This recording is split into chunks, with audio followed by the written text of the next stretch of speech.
The ice wall was never supposed to be real. That was the thought anchoring me as I stood at the base of it, staring straight up at something that should not have existed outside conspiracy forums and red string diagrams. The wall rose hundreds of feet overhead, its surface layered in deep blues and whites that looked less like frozen water and more like time compressed into solid form.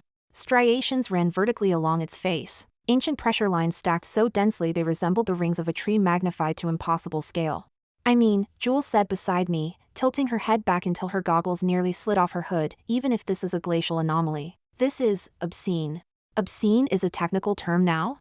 Mara replied, but there was no humor in her voice. She was already recording, gloved fingers moving quickly over her tablet. The stratification alone contradicts every model we have. I adjusted the straps of my pack and forced myself to breathe slowly, the air sharp and clean inside my mask. Let's not jump ahead of ourselves. We came here to verify, not speculate. Eliza snorted softly. You say that like you're not standing in front of a literal ice cliff that wraps around the horizon. She wasn't wrong.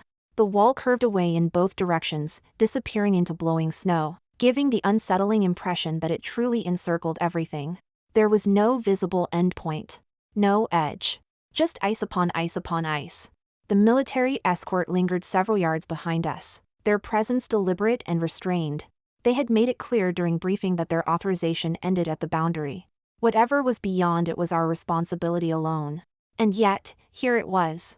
The opening. It cut through the wall like a wound, narrow, irregular, and unmistakably out of place.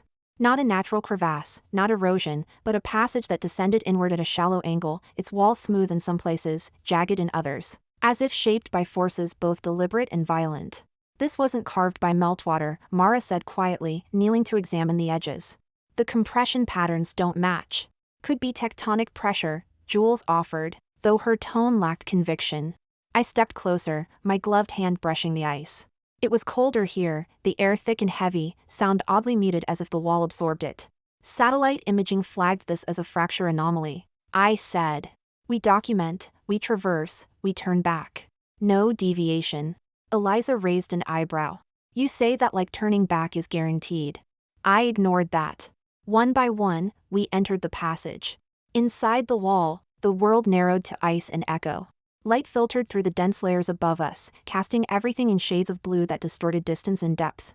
The temperature dropped noticeably, the cold no longer biting so much as pressing in, insistent and suffocating.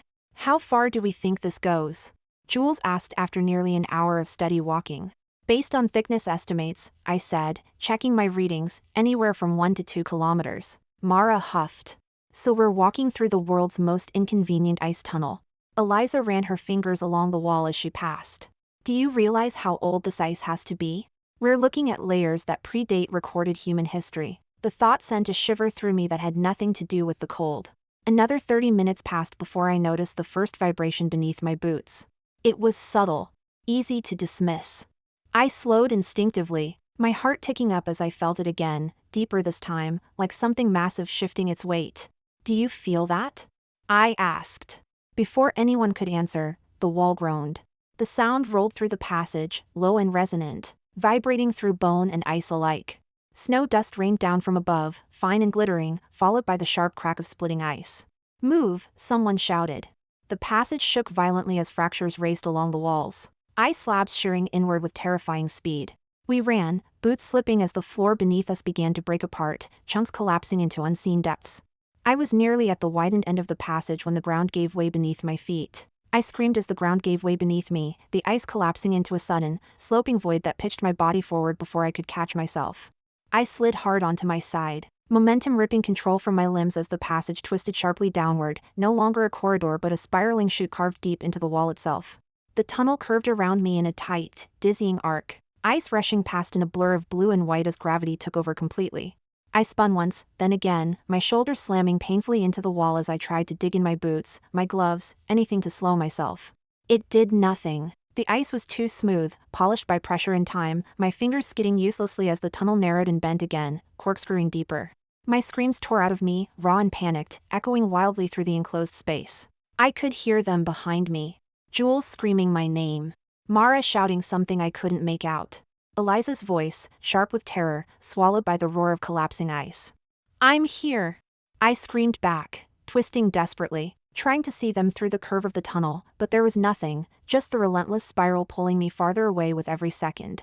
The wall groaned around us, massive and alive, ice cracking overhead as the passage continued to shear and reshape itself. Chunks fell past me in a blur, shattering against the walls or vanishing into the darkness below. I reached again, slamming my palm against the ice so hard pain flared up my arm, but the slick surface offered no purchase, no mercy. The tunnel pitched sharply downward. My stomach dropped as the curve steepened, the slide accelerating until my breath tore from my lungs and the screams behind me stretched thin, then vanished entirely. No, no, no, I sobbed, tears freezing instantly against my cheeks as the world narrowed to speed and ice and terror, my body battered and helpless as the wall swallowed me whole. Then the tunnel ended. The ice spat me out violently, launching me into open air with no warning at all, and for one horrifying heartbeat, there was nothing beneath me, only wind, white sky, and the sickening certainty that I had been completely, irrevocably separated from everyone I knew. The wall sealed behind me with a sound like the world snapping shut. I hit the snow hard, rolling onto my side as the impact knocked the breath from my lungs. Pain flared across my ribs and down my arm, sharp and immediate, but adrenaline kept me moving as I scrambled to my knees, heart hammering violently in my chest. No, no, no, no. I surged back to my feet and slammed my fists against the ice. The surface was solid, seamless, cold enough to burn through my gloves as if they weren't there at all. I searched desperately for the opening I'd been thrown through, for the jagged scar in the wall that had swallowed us. But there was nothing, no crack, no weakness, no sign that it had ever existed. Jules! I screamed, my voice tearing raw out of my throat. Mara! Eliza! Only the wind answered. I struck the wall again, harder this time, pain shooting up my arm as the truth settled like a crushing weight in my chest. The passage was gone. Whatever mechanism had opened it, natural or otherwise, had sealed itself completely. I staggered back a step, then another, my legs trembling as panic surged hot and fast. Are they dead? The thought hit with brutal force, stealing what little air I had left. The image of Jules screaming my name, of Mara disappearing into the chaos, of Eliza's voice swallowed by collapsing ice replayed in fragments I couldn't shut out.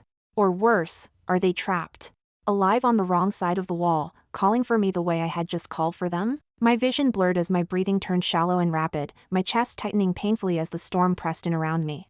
I spun in a slow circle, heart racing, trying to orient myself, trying to think. Think, Rowan. You're alive. You're trained for this.